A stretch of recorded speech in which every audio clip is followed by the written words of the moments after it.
পরমাণু ইস্যুতে ইরানের উপরে যুক্তরাষ্ট্র ইসরায়েলের যৌথ হামলার প্রতিশোধ হিসাবে কঠোর জবাব দিচ্ছে তেহরান। আল জাজিরার প্রতিবেদনে বলা হয়েছে, নতুন করে ইসরায়েলের মধ্যাঞ্চলে হামলা শুরু করেছে ইরান। ইতিমধ্যে দেশটির মধ্যাঞ্চলীয় শহর পেতাহ তিকভায় আঘাত এনেছে ইরানি ক্ষেপণাস্ত্র। আগের হামলায় ইসরায়েলের 9 জন নিহত এবং অর্ধশত আহত হলেও নতুন হামলায় এখনও হতাহতের কোনো খবর পাওয়া যায়নি।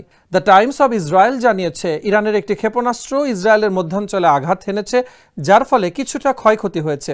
এদিকে হরমুজ প্রণালী দিয়ে কোনো জাহাজ অতিক্রম করলেই তা জ্বালিয়ে দেওয়ার হুমকি দিয়েছে ইরানের ইসলামী বিপ্লবী গার্ড বাহিনী। স্যান্ডেলিনা সো, রূপচর্চায় আভিজাত্য।